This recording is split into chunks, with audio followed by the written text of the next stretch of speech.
कथा वाचनको यो श्रृङ्खलामा आज म यहाँहरूलाई कथाकार महेन्द्र पौडेलका चारवटा छुट्टा छुट्टै निकै रोचक रसिला अनि चोटिला कथाहरू सुनाउँदैछु।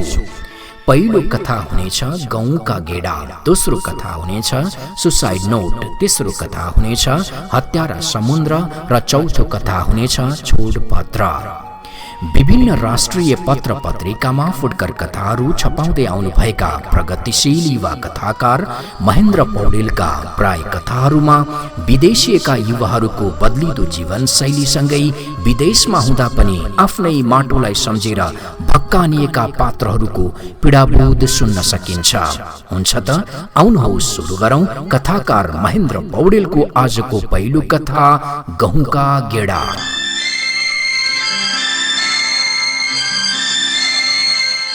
बाबु 17 नम्बरको कता हो? ब्रसेल्स विमानस्थलमा एक बुढी आमाको स्वरले मजास्किए। म नेपाली हुँ भनेर कसरी चिन्नुभयो तपाईँले? मेरो असहज प्रश्नले उनी मुसुक्क हाँसिन् र भनिन्, अघि तिमीले फोनमा कुरा गरेका थियौ के रे नेपालीमा? मैले उनको टिकट मागे। ब्रसेल्स अबुधाबी काठमाडौँ रहेछ। फ्लाइट अझै 4 घण्टा पर्खनु पर्ने। स्क्रिनमा आउने कुरै थिएन। मेरो 2 घण्टा पछिको फ्लाइट थियो ब्रसेल्स लिस्बन। अब यी बुढी आमासँग गफिन पाएँ भने गाउँमै कसैसँग गफिए जस्तो लाग्ला भन्ने भान भयो मलाई। कफी चिया के पिउनुहुन्छ आमै? मैले सोधेँ। के पिउनु छ र बाबु? चाय। 1.5 महिना हुन लाग्यो पिउन नपाएको। मलाई त नेपालमा बनाए जस्तो दुध चिया, धुलोपत्ती र अदुवा थिचेर मजाले पकाएर छान्नीले छानी पिउन मन छ बा। त्यसो त कहाँ पाउनुहुन्छ र आमै यहाँ? तर दुध चिया चाहिँ हुन्छ। ल भन त भन। चिया पिउँदै बुढी आमालाई सोधे, किन तपाईँ चाँडै आउनु भएको? एयरपोर्ट कसले छोडिदियो तपाईँलाई? छोराले, उनले भनिन्। किन जहाज नै नचढाइ फर्किएछन् त? मेरो प्रश्नको असहज मान्दै उनले उत्तर फर्काइन्। स्वास्नीले फोन गरी ऊ ती राता पुलिस भएका मानिसलाई टिकट देखाएपछि तपाईँलाई डोर्याएर प्लेनको ढोकासम्म लैजान्छन् भनेर गयो। तपाईको घर कुसमा हो बाबु? देवालय गाविसमा पर्छ बा। घरमा को हुनुहुन्छ? एउटै छोरा हो। बुढीका आँखाबाट आँसु रसाए। छोराले सँगै यतै बस्ने हो भनेको थियो। भएको घरबारी दुःख गरेर पालेको लैनो भैँसी माथला घरेलाई बिना सित्तैमा बेचिदिए। बाख्राका पाठापाठी मेरा साथी थिए बुढा बितेपछि। तिनीहरूको स्याहार सुसारमा दिन बितिरहेको थियो जसो तसो। छोराले भिसा लाग्यो आमा आउनुहोस् भनेर लिन आयो। केही दिन बसेर सँगै गोठघर रित्ताएर चाबी लगाइवरी बेल्जियम आएको बा। बुढेसकालको सहारा यही एउटा छोरो। एउटै छोरालाई राम्रो शिक्षा दीक्षा दिनुपर्छ भनेर बुढाले अर्को सन्तान बनाउन मानेनन्। उसलाई कुनै कुराको कमी नगरी हामीले एक छाक खाएर एक सरो लगाएर सकी नसकी पोखरामा पढाउँदै आएका थियौँ। एक दिन छोराले भन्यो, अब तपाईहरूले पैसा पठाउनु पर्दैन। बुढीमाउ छोराले यस्तो भन्यो भनेर अङ्गालो हालेर रोए बुढा त्यस दिन। अब छोरो ठुलो भएछ देखिस हाम्रा दुःखका दिन गए। छोरो बुझ्ने भएछ भन्दा म पनि बुढाकै काखमा रोएको हिजो जस्तो लाग्छ बाबु। तिम्रो छोराले गोराहरूलाई हिमालतिर लैजान्छ बजै भन्थे गाउँतिर। हामीलाई पनि राम्रो काम सुरु गरेको छु भन्थ्यो छोराले। 2-3 महिनामा गरुङ्गो झोला बोकेर घरमा आउँथ्यो। बाबु यति दुःख गरेर किन भारी बोक्छस् भन्दा तपाईहरूका लागि हो नि भन्थ्यो। हाम्रो मन फुरुङ्ग हुन्थ्यो। जब जान्थ्यो छोरो बुढाले मनेर कानमा आएर फुसफुसाउँथे, देखिस बुढीमाउ धेरै छोरो हुनु र एउटै छोरो हुनुमा केही फरक छैन। हामीलाई यसले पैसा नकमाए पनि भएको सम्हालेर राखिदिए र यसरी नै माया गरे भइगयो नि बुढेसकालमा। यसरी हुर्काएको छोरो एक दिन हुर्रिएर घरमा आयो र भन्यो, पासपोर्ट बनाएर विदेश जान्छु। एउटा छोराको चाहना नजाऊ कसरी भन्न सक्थ्यौं र पासपोर्ट बनाइवरी ऊ विदेश हिँड्यो। ऊ विदेश हिँडेको 3 वर्षसम्म पैसा पठाइरह्यो। एक दिन मेरो जिन्दगीमा दैवले गर्नु गर्यो। बुढा पोखरा गएका थिए। आउँदा पातीचौर डिम्मु बानेर गाडी दुर्घटना भयो। 19 जना मानिसको दुर्घटनामा परि ज्यान गयो। मेरा बुढा पनि परे। छोरो आयो, बुबाको काज क्रिया सकिवरी हिँड्ने तर्खरमा थियो। मैले भने किन यति चाँडै जान्छस् मलाई एक्लै छोडेर? 15 दिन पनि नबसी उसले भन्यो, आमा म तपाईँलाई भिसा पठाउँछु। अब तपाईँ यहाँ बस्ने होइन, मसँगै युरोपको बेल्जियममा बस्ने हो। होला नि त छोराले भनेको कुरा भन्दै पर्खिए। पल पल कहिले भिसा आउला र छोरा भएको ठाउँमा जाउँला भन्दा भन्दै ठ्याक्कै 28 महिनामा भिसा आयो भनेर छोराले लिन आयो। सम्झे अब मेरा दुःखका दिन गए। गाई भैँसी गोठ सबै रित्याएर झोला कस्न थाल्यो छोराले। मजेरीनिर बुढा र मेरो फोटो थियो कुनै बेला पोखरा जाँदा खिचेको। एकपटक त्यो फोटोलाई हेरे। फोटो निकालेर छातीमा केही बेर राखे। बेसरी बुढाको याद आयो। ढाको छोडेर रुन मन लाग्यो। रोए केही बेर। त्यो फोटोलाई जतन साथ ठुलो ब्यागमा राखेर चेन लगाए। यसरी बेल्जियम आएको बाबु। उनले त्यति भन्दा भन्दै गर्दा मेरा आँखा रसाइसकेका थिए। उनले आफ्नो पस्मिना सलको टुप्पोले आफ्ना आँखा पुस्दै सेलाइसकेको चिया स्वरूप पारिन् र भनिन्, छोरो सुपुत्र हुनुपर्ने कुपुत्र भएपछि कसको के लाग्दो रहेछ र? मैले भने, कसरी आमै? भनी साध्य छैन बा कुरो। उनले यति भनेर कुइया लामो सास तानिन्। म पनि त छोरा जस्तै हुँ क्यारे, भन्नुस् न, म पछि कुसमा भेट्न आउला नि। मैले उनलाई आश्वस्त पार्न चाहे। खोइ नुमुर हो कि नामुर भन्ने ठाउँ भन्थ्यो। एक छाक गतिलो भात खान पनि पाइन। त्यो पाउरोटी चपाउँदा चपाउँदा दिक्क भए। पाउरोटीमा घिउ हालेर खानुपर्ने। पछि पछि त पाउरोटीलाई तातो दुधमा भिजाएर खान थाले। यत्रा चोक्टा भएको मासु छिछि। मैले घिन मानेर खाइन। उसले त्यही कि गोरी केटीसँग विवाह गरेको रहेछ। हामीलाई भन्दा पनि भनेन। बेल्जियम आउने बित्तिकै विवाह गरेको रे। पोखराबाट मुक्तिनाथ ट्रेकिङ जाँदा चिन्जान भएर विवाह गरेको रे। त्यही गोरिनीले पैसा हालेर बेल्जियम ल्याएकी रे। एक दिन वचन लगाएर भन्यो, तिम्रो घरको बाख्रा पाठा भैँसी बेचेर युरोप आउन सक्ने भए त सबै आउँथे। मलाई भाउन्न भो। बुढा मरे पनि हात खुट्टा धरेछन्। मेरा गरेर खान सक्छन् क्यारे भन्न मन लाग्यो। उनीहरू त भात खाँदा पनि सँगै जोडिएर छिछि भन्नै नहुने मुख जोड्नु पर्ने। कति लाज नभाका, पातिएका, छाडा भाका। आमाको लाज त मान्नु पर्छ क्यारे। जब खाने समय हुन्थ्यो त्यही हातले बिरालो मुसार्थे। दुवैजना त्यही हातले रोटी दिन्थे। त्यो बिरालोको रौँ घिन नलाग्ने। मलाई गाह्रो हुन्थ्यो। कसरी उम्कुला जस्तो भाथ्यो बाबु। आमा धारा प्रवाह यसरी भन्दै गइन्। घरिघरि उनको अनुहार वितृष्णाले बेचैन जस्तो देखिन्थ्यो भने घरि फुरुङ्ग हुन्थ्यो। त्यत्रो दिन बस्दा पनि कोही नेपाली भेटिएनन् र छोराले पनि भेटाएन। नेपाली देख्न अत्यार लाग्यो। धन्न बाबुलाई हिँड्ने बेलामा एयरपोर्टमा भेटे। मलाई पनि खुसी लाग्यो आमा तपाईलाई भेट्न पाएकोमा। एक दिन छोराले गाली गर्दै भन्यो, तिमीलाई त्यही पाखो प्यारो छ, त्यही माटे घर, त्यही लगेर छोडिदिन्छु। एक मनले सोचे, ठिकै भनिस् बाबै। यो नरकमा बस्नु भन्दा त मलाई मेरै कुसमा ठिक। एकादशीमा नुहाउन गंगाजीको तीरमा जान पाउँथे। बुढाको नाउँमा पानी चढाउन पाउँथे। तुलसाको मोठमा पूजा गर्न पाउँथे। कहिले यसले छोड्ला जस्तो भाथ्यो। आजै छोडिदियो बाबु। त्यही पाकोले हामीले यसलाई पढाएको। त्यही माटे घरमा हामीले यसलाई जन्माको हुर्काको। छोराले भुसुक्कै बिर्सेछ। बुढी आमै बोल्दा बोल्दै खुसी देखिन्। अनि बुहारी कस्ती रहेछ त आमै? के कुरा गर्नु छ र त्यो च्याउसीको? कुरै नगर बा, कपडा भएर पनि लगाउँदिन। बोतल लिएर बस्छे बिहान उठेपछि। काखमा बिरालो, हातमा चुरोट। यो बुढीलाई घर र आवाज आउने भ्याकुदा जस्तो लगा सबै कोठामा भन्छे। ए भ्याक्युम क्लिनर होला नि आमै?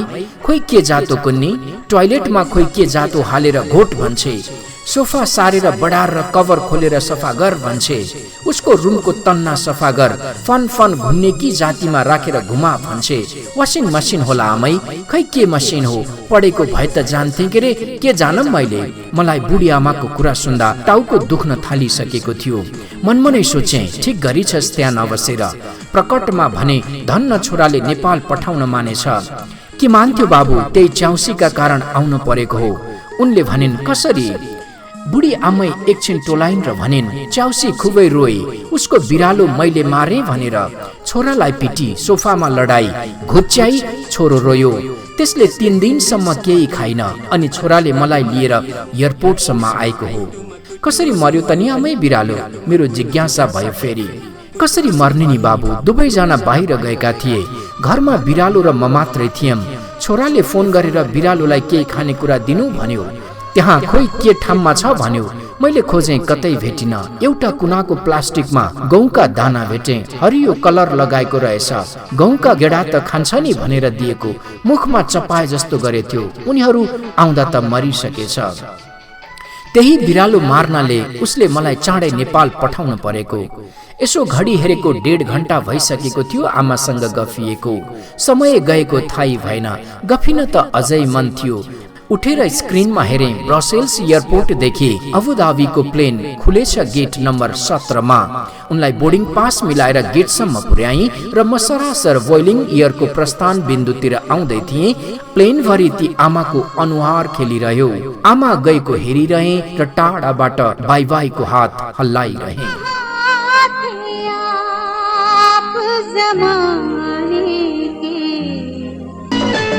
कथा सुसाइड नोट महेन्द्र पौडेल। हो, प्रत्येक पल मृत्यु जस्तै छन् र मारेर फर्किरहन्छन् स्मृतिमा तिम्रा यादहरूले। त्यसैले एकैपल्ट मर्ने नै निर्णय गरे र मरे फेरि नबिउतने गरे। सायद यही नै थियो उनको सुसाइड नोट। पोर्चुगिज भाषाबाट गुगलको सहायताले उल्था गरे र भाव बुझिने गरी अर्थ लगाए। बुढा बुढीका यौवन र जिन्दगीका विस्मरणीय क्षण उनीहरूकै मुखबाट सुन्न म लालायित हुन्छु। यदि ध्यानपूर्वक सुनिदिने कोही भइदिए उनीहरू पनि मनलाई नबिसाई सुनाइदिन्छन् र फर्किन्छन् आफ्ना जवानीका दिनहरूमा। सायद कल्पनैपूर्वमा भए पनि एक क्षण महसुस गर्दा हुन् यौवनिक उमेरको। ती पोर्चुगिज बुढियामैले म बस्ने घरको पल्लोपट्टि ढोकाबाट सधैँ ढकढकाउँथिन् र सोध्थिन्, तिम्रो उठ्ने बेला भएन? म भने रातभरि काम गरेर होला लखतरान सुतिरहन्थे। उनको बिहानको करिब 8 बजेको समय सधैँ जस्तो हुन्थ्यो मलाई बोलाउने। यो क्रम करिब 2 वर्षसम्म चलिरह्यो। पोर्चुगल सेतुवाल जिल्लाको अल्मदा भन्ने ठाउँमा, जहाँ म काम गर्थे र बस्थे। उमेरले 80 काटेकी बुढी हो ऊ। नाम भेरा सामिपियो। 3 सन्तानकी आमा, 2 छोरी र 1 छोरा। 2 छोरी अमेरिकामा पढ्दै गर्दा उतै विवाह गरी बसेका। छोरो ड्रग्सको कारोबारका कारण जेलमा छ। ऊ छोराको नामै लिन चाहन्न। छोरीहरू दुवै व्यस्त छन् अमेरिकामा। त्यसैले यो सानो अपार्टमेन्टमा उनको एउटा मात्र साथी छ, बिरालो, जसलाई मैले करिब 2 वर्षदेखि देख्दै आएको छु। प्रत्येक बिहान म उनको साथी हुँ कफीका लागि। उनलाई थाहा छ म कफीको पारखी। मेरो जिस्कने बानी नै उनको मनपर्ने बानी रे। यदि उनी बुढी नभएकी भए वा मेरै उमेरकी भए मसँगै विवाह गर्थिन् रे। कुनै दिन ठट्टा गर्दा यस्तै भनेको याद छ। मलाई उनको अपार्टमेन्ट आफ्नै घर जस्तो लागिरहन्थ्यो, किनभने उनले पुराना चिज सजाएर राखेकी थिइन् मैले जस्तै। मेरो गाउँको घरमा बुबाका किताब फोटा र युनिभर्सिटीका प्रमाणपत्रहरू लगायत बुबाले सङ्गालेका रोचक तस्बिरहरू मैले सम्हाले झैं। घरमा 2-3 वटा फोटाका एल्बम रहेछन्।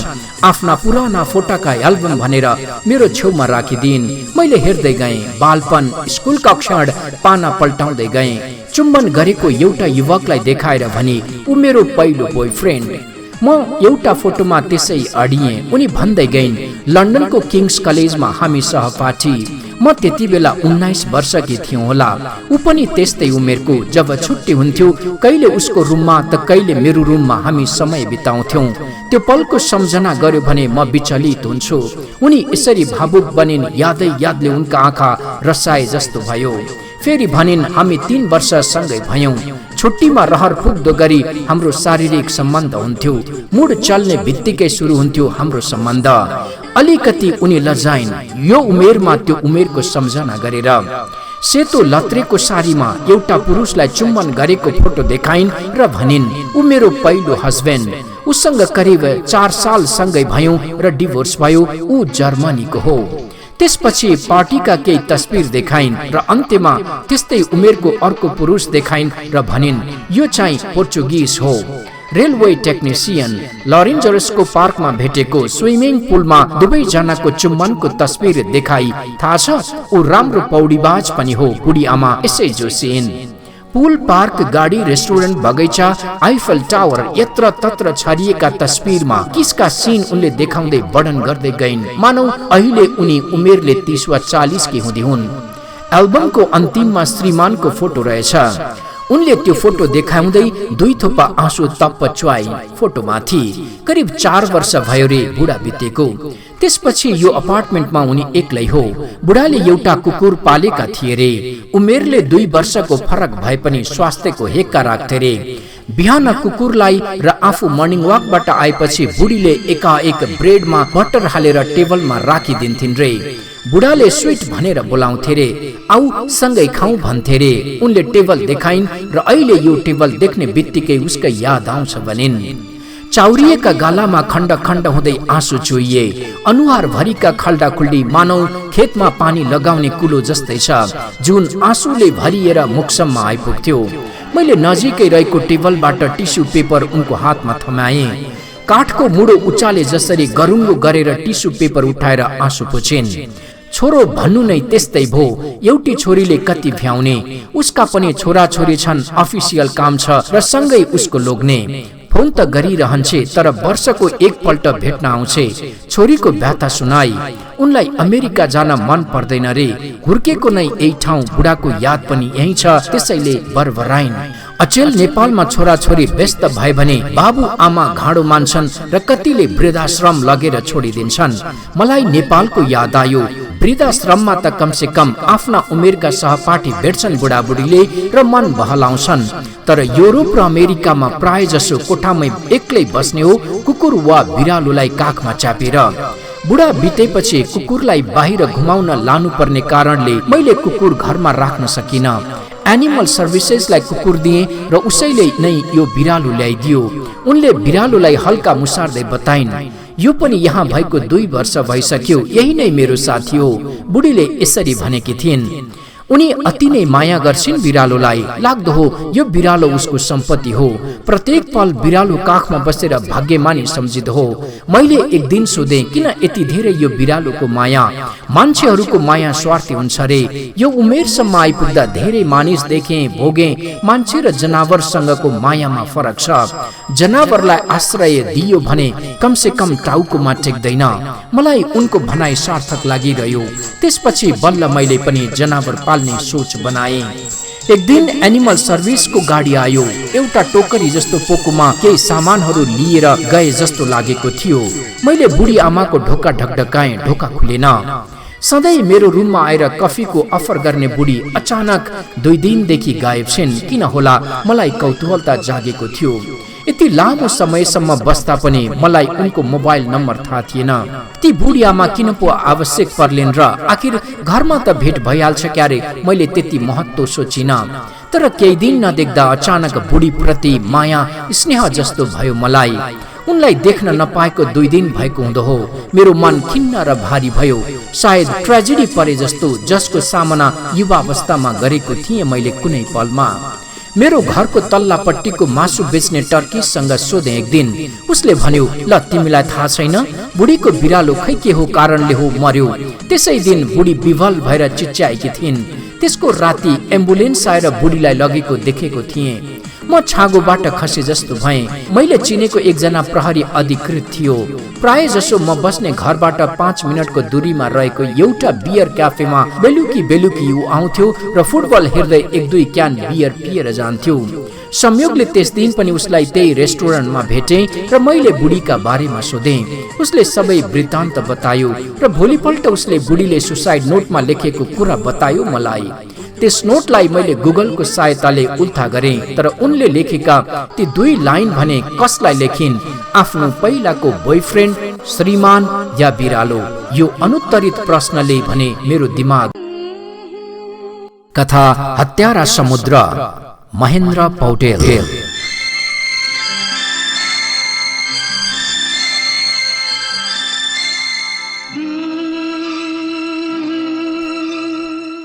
कोरोना भाइरसले आजभोलि दिनचर्या फेसबुक र मेसेन्जरमा छ।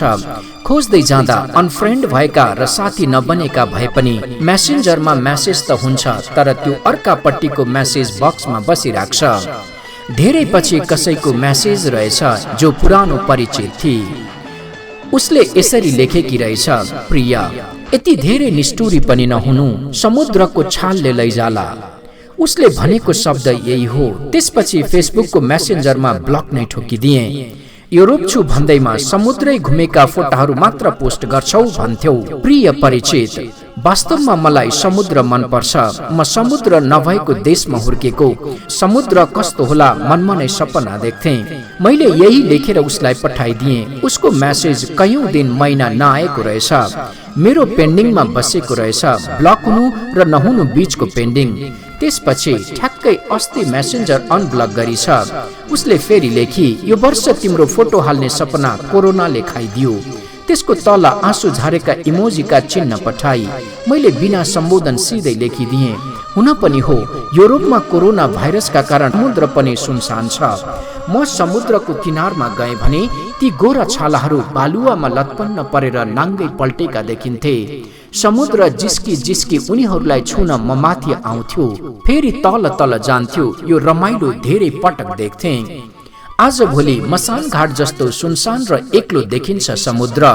किनारहरू शून्य छन्। ससाना पानी जहाजदेखि ठूला ठूला टाइटानिक आकारका जहाजहरूलाई आफ्नो कोखिलामा बसाल्ने समुद्र यति बेला कसैलाई बसाल्न नपाएको झोकमा ऊ पनि शान्त र निराश छ। के गर्ने, समुद्र देख्ने सपना त पूरा भयो। देख्ने सपना पूरा भएपछि समुद्र जाने चाहना जाग्दो रहेछ। नजिक जाने सपना पूरा भएपछि छुने सपना जाग्दो रहेछ। छुने सपना पूरा भएपछि लिप्त हुने सपना जाग्दो रहेछ। म समुद्रमा यसरी नै पौडिएर लिप्त भएँ एक दिन। उसका वरिपरि खुसी भएर हजारौं लाखौं मानिसहरू पौडिएका थिए। मलाई भने ती मान्छेका खुसी भित्र समुद्र बेखुसी लाग्यो। थाहा छ, समुद्र त अजीबको हुँदो रहेछ। हेर त, समुद्र किनारमा एक दिन एउटा बच्चा खेलिरहेको थियो। किनारमा राखेको बच्चाको चप्पल समुद्रको छालले बगाएर लग्यो। मैले हेरिरहेँ। बच्चाले एकछिनपछि त्यस बालुवामा लेख्यो, समुद्र चोर हो। म मनमा नै हाँस्दै अगाडि बढ्दै थिएँ। अलि पर समुद्रमा बल्छी खेलेका रहेछन् केही माछा मार्नेहरू। तिनको दिन प्रतिदिनको कमाई र आहार भनेको माछा मार्ने, खाने र बेच्ने रहेछ। उनीहरूले समुद्र किनारको एउटा ढुङ्गामा लेखेका रहेछन्, समुद्र हाम्रो पालन आहार हो। केही दिन पहिले पोर्चुगलमा दुई दाजुभाइलाई समुद्रको छालले बगाएर लग्यो। बिचरा कत्रो सपना थियो होला उनीहरूको त्यस दिन। लाग्यो मलाई पनि समुद्र हत्यारा हो। ठूला ठूला पानी जहाजलाई सहजै बोकेर ल्याउने समुद्र देख्दा मलाई लाग्छ यो पहलमान हो। किनारका मान्छेहरूलाई पालेको देख्दा मलाई लाग्छ यो पालनकर्ता हो। प्रिय, एक दिन समुद्रमा अचानक बाढी आउँछ। जोले जे उपमा दिएका थिए मैले जस्तै सबैलाई एकैचोटि सोहोरेर लैजान्छ। समुद्रका अनेक रूप र रंग छन् तिम्रो जस्तै। त्यति बेला मलाई कलेजी रङको तिमीले लगाएको लिपस्टिक खुबै मन पर्थ्यो। आज भोलि पर्दैन। कलेजोको रङ र तिम्रो लिपस्टिकको रङ उस्तै लाग्न थाल्यो। मलाई तिम्रो लिपस्टिक मात्र होइन तिमी पनि मन पर्न छाड्यो। किन होला? किनभने तिमी पनि कोरोना भाइरस जस्तै भइदियौ। नजानिदो गरी मेरो श्वास प्रश्वासमा बसिदियौ। त्यो निकाल्न मैले लाखौं लाख मानिसले झैं एकान्त बास बस्नु पर्यो। फरक त्यति हो, भाइरस निकाल्न 2 साता बस्नु पर्दो रहेछ, तर भाइरस जस्तै निकाल्न कयौं वर्ष बस्नु पर्यो। मैले भने नि तिम्रा पनि अनेक रूप छन् समुद्र जस्तै। एक दिन छाल आएर किनारमा लेखिएका सारा कुराहरू मेटाएर लगे जसरी तिमीले पनि मेरा जिन्दगीका रेखाहरू मेटेर लगिदियौ।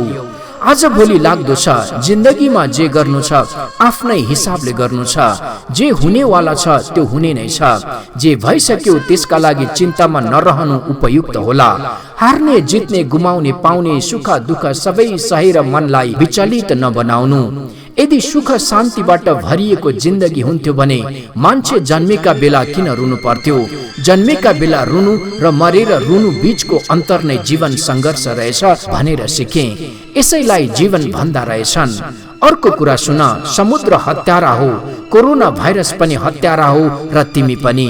मैले उसलाई यसरी नै मेसेज गरेर मेसेन्जरमा पठाइदिएँ। उताबाट उसको कुनै रिप्लाई आएको छैन। लाग्यो कतै कोरोना भाइरसले ऊ पनि एकान्तवासमा त छैन।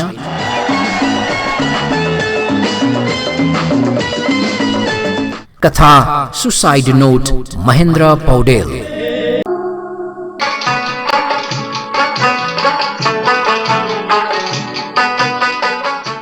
कथा छोडपत्र, महेन्द्र पौडेल।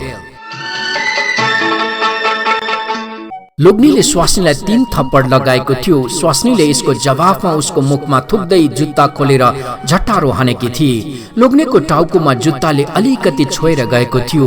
घटना सेलाएर जान सक्थ्यो, तर लोग्नेले यसलाई अपमान सम्झ्यो। उसले सबै कुरा आफ्ना नातेदारहरूलाई भन्यो। नाता गोताले यसलाई सामान्य ठानेनन्। जुत्ता हान्ने आइमाईले भोलि चक्कु हान्न पनि सक्छे। आमाले थप्दै भनिन्, मलाई मेरो छोराको जिन्दगी चाहिएको छ। यसरी चरचर बाज्ने आइमाईले भोलि तँलाई बसी टिक्न दिन्न, दिदीले जोड दिन्। यो कुरा इष्टमित्र नाता गोता हुँदै साथीहरूमा कोरोना भाइरस चाहिँ फैलियो। केटी केटातिरको घरमा दोहोरो संवाद नै हुन छोड्यो अनि मुद्दा दर्ता भयो वडा हुँदै अदालतसम्म। लोग्नेले स्वास्नीलाई चरित्रहीन भन्यो भने स्वास्नीले दाइजो नपाएकोमा हेपेको आरोप लगाई। 10 वर्षसम्म दाम्पत्य बिताएका उनीहरूका एक छोरा समेत थियो। लोग्ने स्वास्नीको हातमा सम्बन्ध विच्छेदको अदालती आदेशको प्रतिलिपि थियो। दुवै शान्त थिए। मुद्दा 3 वर्षसम्म चल्दै गर्दा दुवै अलग बसेका थिए। सुनवाईको दिन आउनै परेकोले अदालतमा दुवैको भेट भएको थियो। तारिख थाम्न आएका बेला भेट हुँदा एक अर्का प्रति मुख फर्काएर हिँडेका हुन्थे। अदालतमा आँखा जुत्दै गर्दा दुवैमा रिस र आवेग हुन्थ्यो। दुवैमा बदलाको भाव थियो। आज दुवैतिरका नातागोता आएका थिए। आफ्ना मान्छे थिए अदालत परिसरमा। दुवै तर्फका नातेदारहरू खुसी थिए, तर यी जोडी शान्त थिए। दुवै तर्फका इष्टमित्र सम्बन्ध विच्छेद पछि एउटै टेबलमा बसेर चिसो पिउन थाले। सम्बन्ध विच्छेद भएका लोग्ने स्वास्नी पनि एउटै टेबलमा बस्न पुगे। बीचमा छोरा। कंग्रेचुलेसन्स, हजुरले जे खोज्नु भएको थियो त्यही भयो, स्वास्नीले भने। तिमीलाई पनि बधाई, तिमीले पनि सम्बन्ध विच्छेद गरेर जित्यौ, लोग्नेले भन्यो। सम्बन्ध विच्छेद जितको प्रतीक हुन्छ हो, स्वास्नीले सोधी। तिमी नै भन, लोग्नेले सोधेपछि स्वास्नीले केही जवाफ दिइन, चुपचाप बसिरही।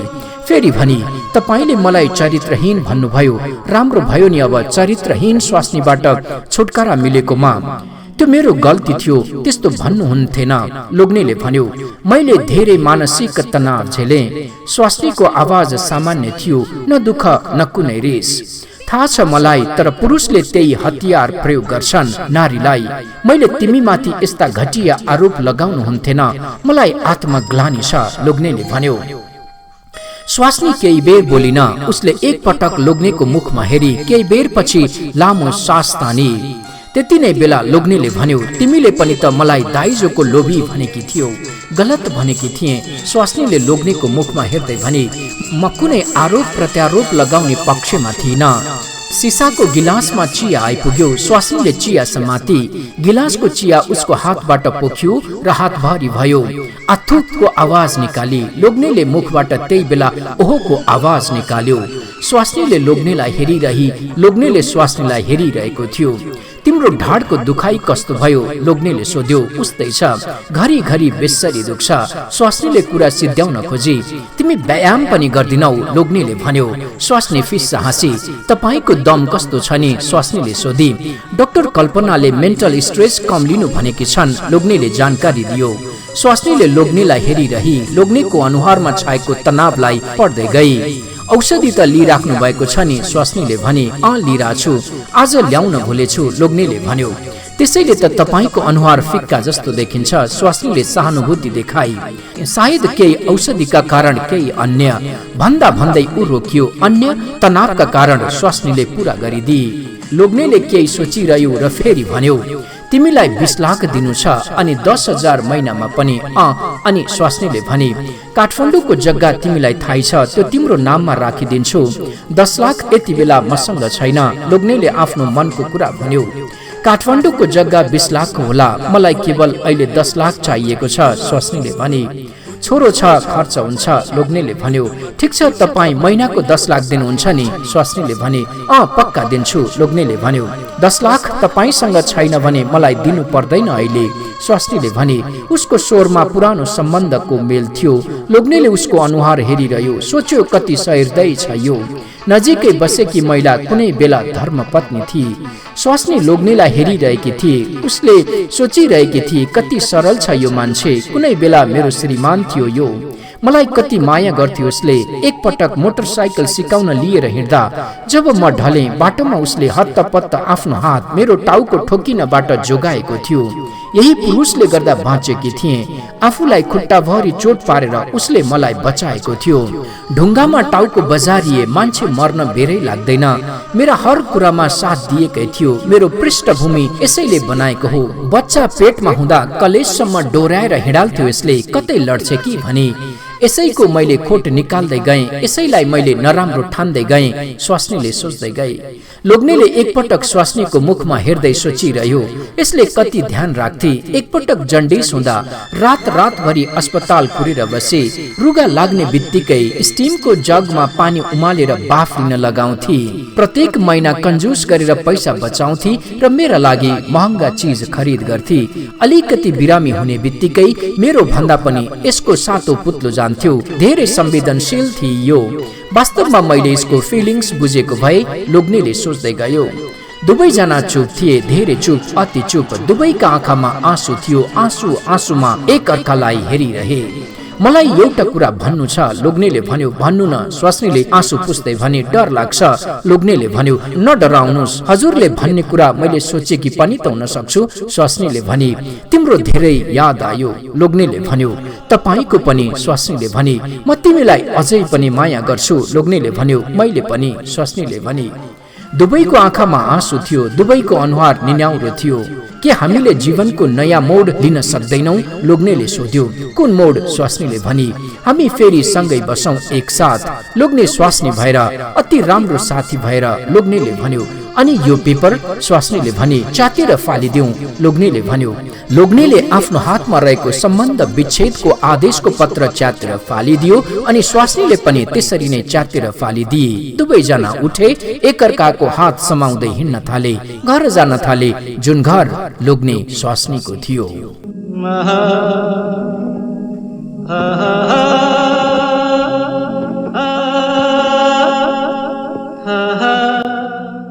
कथा वाचनको आजको यो श्रृङ्खला यतिमै पूरा भएको छ। कथा उपलब्ध गराइदिनु भएकोमा कथाकार महेन्द्र पौडेल अनि सुनिदिनु भएकोमा यहाँहरू सबैलाई धेरै धेरै धन्यवाद भन्दै म कृष्ण अर्याल आजको यो श्रृङ्खलाबाट बिदा हुने अनुमति चाहन्छु। फेरि भेटौँला। यहाँका हरेक पल हाँसी खुसी बितुन्। हवस् त, नमस्ते।